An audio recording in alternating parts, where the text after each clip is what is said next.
Stadium bulletin co-powered by Only Watches এবং JIS University Transforming Education সহ-নিবেদক Jack Olivol, Eastern India's largest selling Ayurvedic herbal body oil।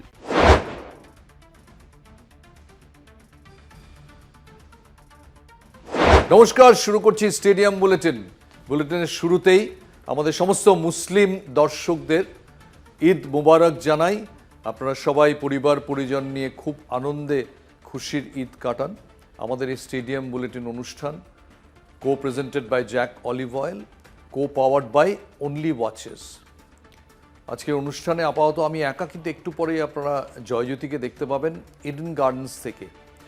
নানান কিছু ঘটছে Eden গার্ডেন্সে। এবং দেখুন, কলকাতার যারা এখন কলকাতায় আছেন তারা জানেন যে ভোটের জন্য পুরো বাংলার মেজাজ পুরো বদলে গেছে। রোজ নিত্য নতুন ভোটের সভা, প্রার্থীদের প্রচার, তার মধ্যে আবহাওয়ার একটু পরিবর্তন ঘটেছে আজকে সকাল থেকে। সব মিলিয়ে নানান কিছু ঘটছে। এর মধ্যে ইডেন গার্ডেন্সেও কিন্তু ঘটে যাচ্ছে নানান নাটক, এবং তার মধ্যে বেশিরভাগই কেকেআরের পক্ষে কিছুটা দুঃখজনক। এবার প্রবলেম হচ্ছে, আপনি যেই কেকেআর নিয়ে দুঃখজনক কিছু বলবেন শোতে, 3 রকম প্রতিক্রিয়া হয়। আমার ক্ষেত্রে বলি, 1, আপনি কিছু জানেন না, সমস্ত তথ্য ভুল করছেন। 2, সেকেন্ড হচ্ছে আউটডেটেড হয়ে গেছেন। 3rd হচ্ছে আপনি তীব্র কেকেআর বিরোধী অবসর নিন। এবার প্রবলেম হচ্ছে যে আপনি একজন সঞ্চালক হিসেবে বা আপনি একজন অ্যানালিস্ট হিসেবে আপনি তো যা দেখবেন, যা ফিল করবেন সেটাই বলবেন, নাকি অনেক জ্যোতিষী আছেন যারা শুরুতেই বলে দেন। আমার এক বন্ধুকে মনে আছে, এমন জ্যোতিষী বলেছিলেন যে আপনার তো মুখ্যমন্ত্রীর হাত মশাই।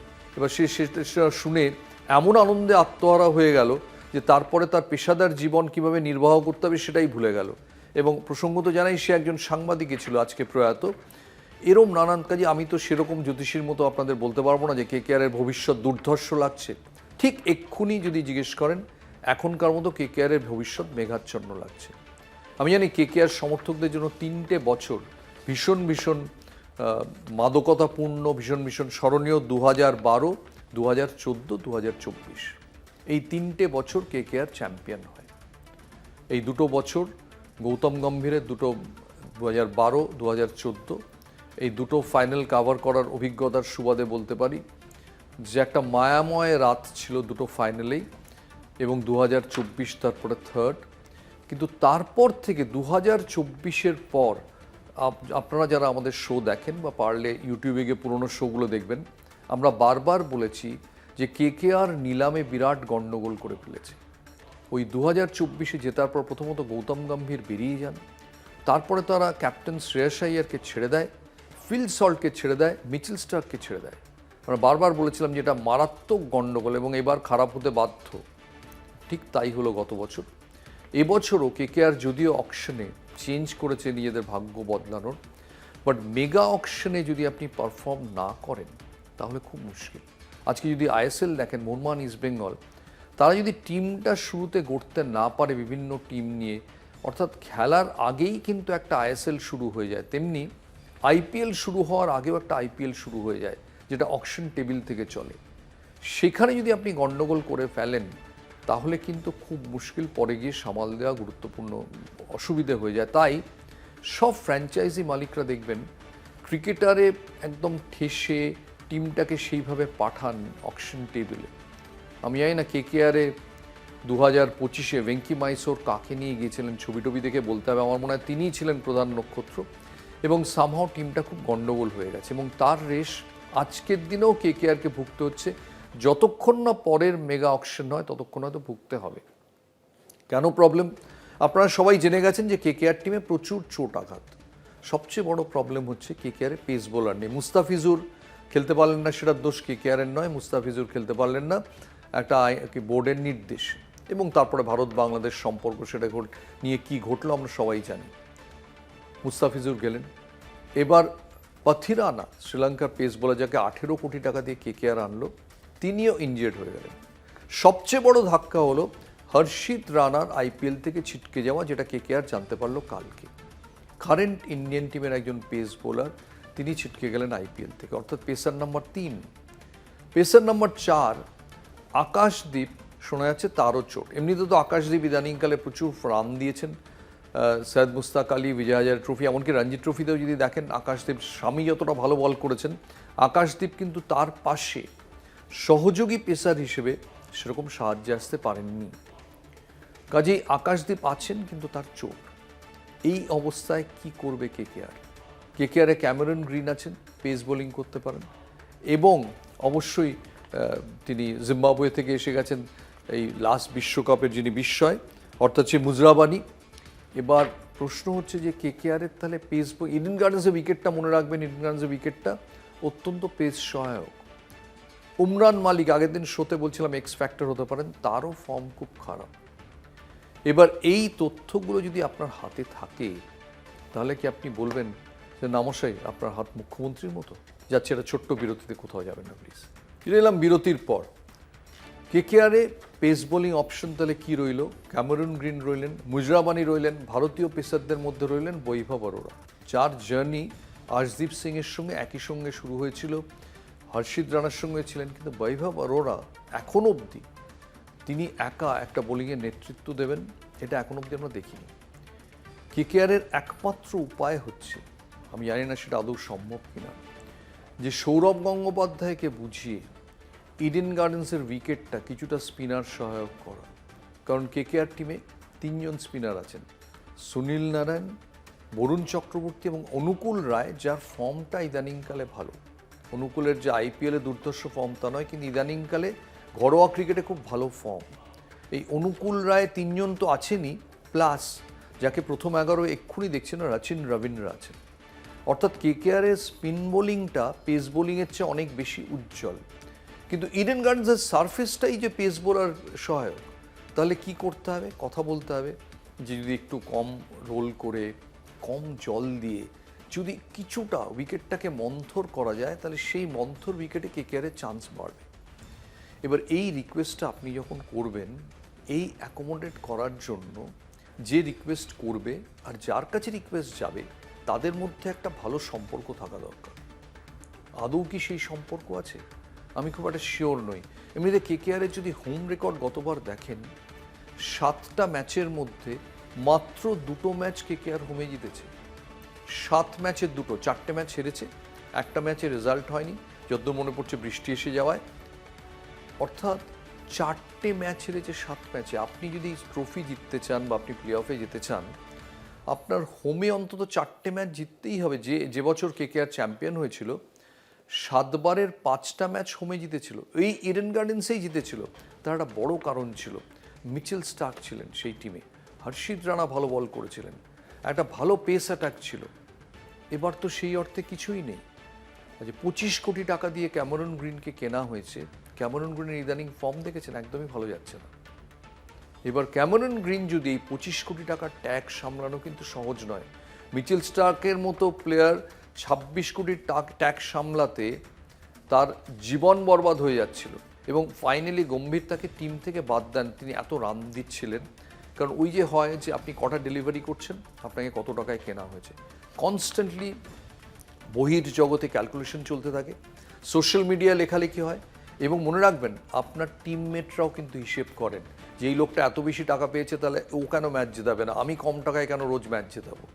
কাজে টিমের মধ্যেও একটা পরিবেশ তৈরি হয়, যে পরিবেশটা সবসময় ভালো থাকে না। একবার জাহির খান বলেছিলেন যে টিমের মধ্যে অনেক বিভেদ অনেক সময় তৈরি করে দেয় এন্ডোর্সমেন্ট পাওয়া বা না পাওয়া। এখন এন্ডোর্সমেন্ট নয়, টাকার অঙ্কটা। ও অনেক বেশি টাকা পাচ্ছে, তাহলে ও কেন পারফর্ম করছে না। এই ইন্টারনাল প্রেশারটাও যারা কোটি কোটি টাকা রোজগার করেন তাদের কিন্তু সামলাতে হয় খুব সাফল্যের সঙ্গে। অনেকেই সামলাতে পারেন, কিন্তু বিদেশ থেকে যারা আসেন অনেক সময় তাদের পক্ষে ডিফিকাল্ট হয়ে যায়। ক্যামেরন গ্রিন এই ধরনের অর্থ জীবনে কখনো দেখেননি, তার পক্ষে সহজ হবে না। অলরেডি অজি মিডিয়ার সঙ্গে তার গণ্ডগোল হচ্ছে। ক্যামেরন গ্রিন এসে যদি নিজেকে রূপান্তর করে নিতে পারেন খুব ভালো। আদারওয়াইজ বোলিংটা করবেন কে? বরুণ চক্রবর্তী প্রচণ্ড প্রেশারে আছেন। মনে রাখবেন কেকেআর ফার্স্ট ম্যাচ খেলছে মুম্বাইয়ের সঙ্গে। মুম্বাই টিমে এমন 3-4 জন আছেন যারা মাঠে দাঁড়িয়ে দেখেছেন যে বরুণ চক্রবর্তীকে অফ স্পিনার মনে করে বিপক্ষ কিমার মেরেছে, যে তুমি যা বল করবে সবই প্রায় গুগলি, তোমার গুগলিটার সারপ্রাইজ ওয়েপেন নয়, সব বলই গুগলি, এইটা ধরে নিয়ে মেরেছে। এবার মাঠের মধ্যে দাঁড়িয়ে সূর্যকুমার যাদব, হার্দিক পান্ডিয়া, তিলক ভার্মারা দেখেছেন যে বরুণকে এভাবে খেলা হচ্ছে। যখন তারা মুম্বাই ইন্ডিয়ান্সের কেকেআরের বিরুদ্ধে খেলবেন, অবভিয়াসলি একই কথা ড্রেসিং রুমে আলোচিত হবে। তাহলে বরুণ চক্রবর্তীকে কী করতে হবে? গত যে এই যে মাঝখানের যে কদিন, সেখানে একটা নতুন অস্ত্র বার করতে হবে বা এমন কিছু চেঞ্জ করতে হবে যাতে ব্যাটসম্যান এটা ভাবার সুযোগ না পায়।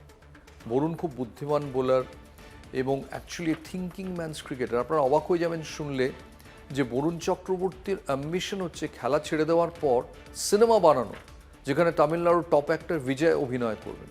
কিন্তু আপাতত বল তার হাতে, অভিনেতা তিনি, পরিচালক তিনি, প্রযোজকও তিনি কি কোনো সারপ্রাইজ অস্ত্র আনতে পারবেন? যদি না আনতে পারেন তাহলে কিন্তু সমস্যা। আমি আজকে একজনকে জিজ্ঞেস করছিলাম যে আন্দ্রে রাসেল, গতবারের যে টিমটা থেকে দুজন এখানে নেই, ভেঙ্কটেশ আয়ার ছেড়ে দেওয়া হয়েছে, আন্দ্রে রাসেল রিটায়ারমেন্টে চলে গেছেন, টিম কার্যত ছেড়ে দিয়েছে। আমি জিজ্ঞেস করছিলাম যে এই যে পেস বোলিং অপশনের অভাব, এত সব গন্ডগোল, আন্দ্রে রাসেল কি ফিরিয়ে আনলে কেমন হয়? তাকে তো কেকেআর পাওয়ার কোচ করেছে, রাসেল এখনও 4 ওভার করে দিতে পারবেন। তখন শুনলাম যে টুর্নামেন্টের নিয়ম এমন যে রাসেলকে নথিভুক্ত করার উপায় নেই, অর্থাৎ তিনি যেহেতু আগে রিটায়ার করে গেছেন, সেন্ট্রাল পুলে যেহেতু তিনি ছিলেন না, আপনি রিক্রুট করতে পারেন সেন্ট্রাল পুলের মধ্যে থাকলে তবেই। কারণ পুলের যেহেতু বাইরে, অন্য টিম বলতে পারে যে ও যদি পুলে থাকতো তাহলে আমরা রাসেলের জন্য বিট করতাম, ও তো রিটায়ার করে গেছে। কাজে এমন নয় যে বিপন্ন কেকেআর কোনোভাবে রাসেলকেও ফিরিয়ে আনতে পারবে।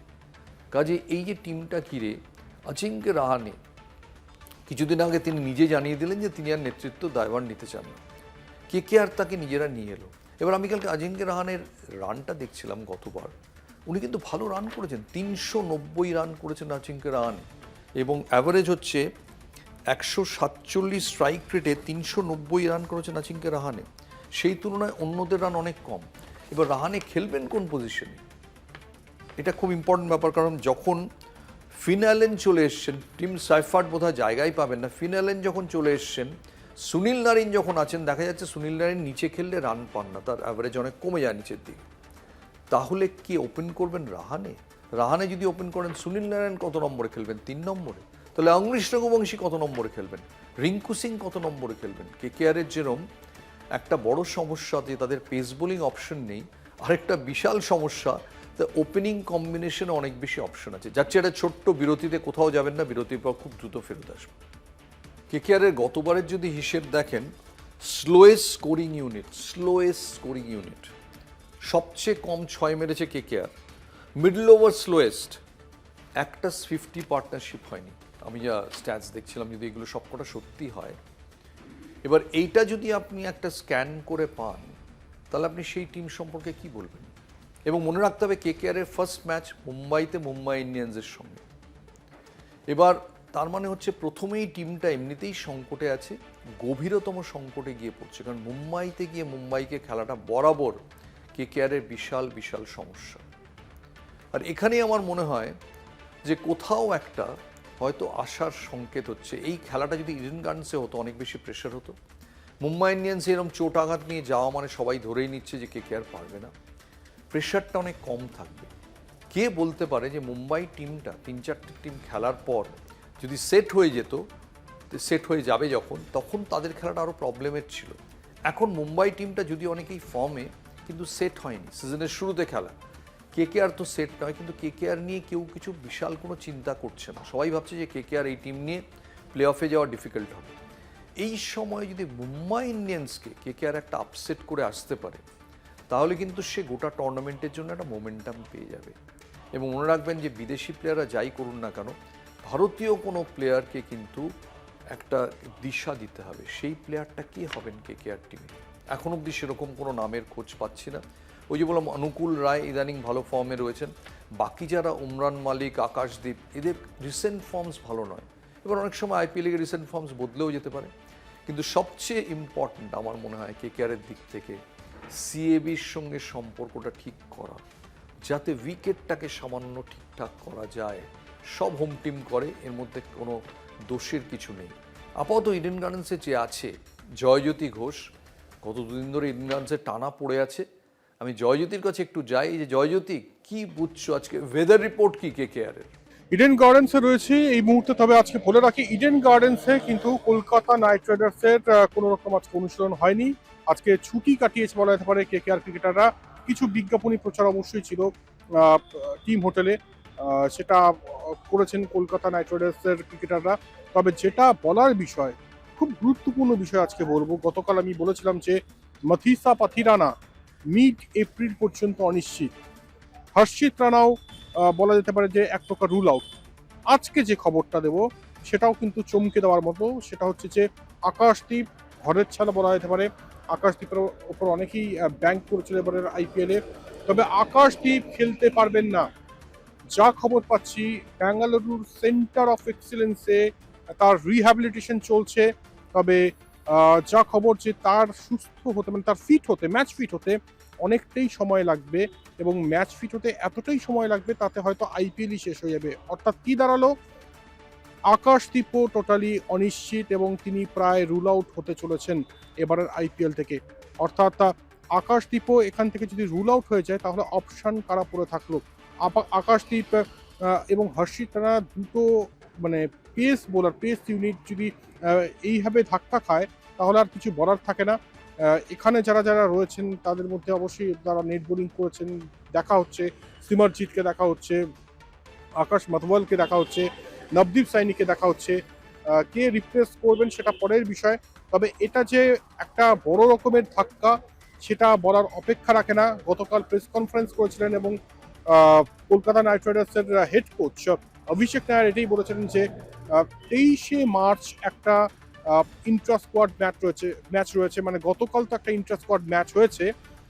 23শে মার্চ ইন্টার স্কোয়াড ম্যাচের পরে আমরা রিপ্লেসমেন্ট ঘোষণা করে দেব। কি সিচুয়েশন থাকে সেটার উপর নির্ভর করে আমরা কিন্তু রিপ্লেসমেন্ট ঘোষণা করে দেবো। অর্থাৎ মুম্বাই যাওয়ার আগেই রিপ্লেসমেন্ট ঘোষণা করতে চলেছে কলকাতা নাইট রাইডার্স, এটা বলা বাহুল্য। তবে খারাপ খবর, চিন্তার খবর কলকাতা নাইট রাইডার্সের জন্য, কারণ কলকাতা নাইট রাইডার্সের ব্যাটিং ডেপথ নিয়ে কোনো প্রশ্ন নেই। বোলিং বিভাগের মধ্যে স্পিন ইউনিট যথেষ্ট শক্তিশালী, তবে পেস বিভাগ বেশিরভাগটাই কিন্তু ব্যাংক করতে হবে এবার বৈভব আরোরার ওপর এবং রেসিং মুজারাবানির ওপর। আদারওয়াইজ অন্যান্য বোলারদের যে অবস্থা তাতে মানে তারা ফিট নন, যার জন্য ছিটকে যাচ্ছে। ফিটনেসের কারণে পাথিরানাও এই মুহূর্তে আসতে পারছেন না, কবে আসবেন সেটাও সঠিকভাবে জানা যাচ্ছে না কলকাতা নাইট রাইডার্সের তরফ থেকে। তবে এটাই বলবো যে যা ইউনিট রয়েছে, মানে যে প্লেয়াররা রয়েছে যাদেরকে দেখছেন এখানে কেকেআর কোচিং স্টাফেরা, তারা কিন্তু আশাবাদী যে কলকাতা নাইট রাইডার্স ঘুরে দাঁড়াবে। চিন্তা অবশ্যই রয়েছে, ধাক্কাটা অবশ্যই, হর্ষিত রানার মতো প্লেয়ার যদি খেলতে না পারে বা আকাশদীপ যদি খেলতে না পারে তাহলে ধাক্কা অবশ্যই এটা, কিন্তু সেই ধাক্কাটা কাটিয়ে ওঠার ক্ষমতা রাখে কেকেআর, এটা কিন্তু মনে করছেন কেকেআর কোচিং স্টাফরা। আচ্ছা, আরেকটা খবর দিয়ে রাখি, যেটা আমরাই ব্রেক করেছিলাম, কলকাতা টিভি প্রথম ব্রেক করেছিল যে কবে আসবেন ক্যামেরন গ্রিন। ক্যামেরন গ্রিন চলে এসছেন, ক্যামেরন গ্রিন গতকাল চলে এসছেন এবং ক্যামেরন গ্রিনের ওপরেও কিন্তু এবার অনেকটাই নির্ভর করছে কেকেআর এর ভাগ্য। আন্দ্রে রাসেল নেই, রাসেলের পরিবর্তন কি হয়ে উঠতে পারবেন ক্যামেরন গ্রিন, সেদিকে আমাদের তাকিয়ে থাকতে হবে। তবে এইটুকু বলার যে কলকাতা নাইট রাইডার্স কিছুটা হলেও চিন্তায়, এখনো পর্যন্ত মানে আইপিএল শুরু হয়নি, তার আগে যেসব জায়গায় খামতি রয়েছে সেইগুলো রিপেয়ারিং এর চেষ্টায় টিম কেকেআর। এটুকুই বলার যে এই মুহূর্তে ইডেন গার্ডেন্সের দাঁড়িয়ে বেশ কিছু মানে পোকামাকড় ঘিরে ধরছে, তো এরকম থাকবেই, মানে এরকম প্রতিকূলতা থাকবেই। সেই প্রতিকূলতাকে দূরে সরিয়ে এগিয়ে যেতে হবে। যেমন সাংবাদিকদের এগিয়ে যেতে হয়, ঠিক তেমন কেকেআর ক্রিকেটারদের এগিয়ে যেতে হবে এবং আশা করব যে এই আকাশদীপ হর্ষিত রানার অভাব পূরণ করবেন অন্য কোনো বোলার, এবং অবশ্যই কেকেআর 2024-এর মতো আবারও আইপিএল চ্যাম্পিয়ন হবে। তাই এটাই বলার যে আজকে ছুটির দিন, তবে কালকে ছুটির দিন নয়, কালকে প্র্যাকটিস করবে ফুল ফ্লেজেডলি কেকেআর, এবং কালকে কিন্তু ক্যামেরন গ্রিনও প্র্যাকটিস করতে পারেন ক্যামেরন গ্রিন, এবং গতকাল অলরেডি আমরা দেখেছি নিউজিল্যান্ডের ট্রায়ও প্র্যাকটিস করেছেন ফিন অ্যালেন, এবং একই সঙ্গে অন্যান্য দুই কিউই ক্রিকেটার টিম সেফার্ট এবারে বাজি হতে পারে, মানে বাজিগার হতে পারেন না এই কলকাতা নাইট রাইডার্স টিমে, এবং একই সঙ্গে রচিন রবীন্দ্র গতকাল প্র্যাকটিস করেছেন। আর এটাই বলার যে দেখা যাক কোন দিকে যায়, তবে এই মুহূর্তে এখান থেকেই বিদায় নিচ্ছি। ইডেন গার্ডেন্স থেকে জয়জ্যোতি, কলকাতা টিভি। সমস্ত শুনলাম, জয়জ্যোতির বক্তব্য আপনারাও শুনলেন। আজকের মতো এখানেই শেষ করি। ছুটির দিন আর কত লম্বা শো করবো বলুন। আর সবার কেকেআরের জন্য শুভেচ্ছা থাকলো। কে বলতে পারে যে মুম্বাই ইন্ডিয়ান্স ম্যাচে কেকেআর একটা দারুণ আপসেট ঘটিয়ে দেবে না।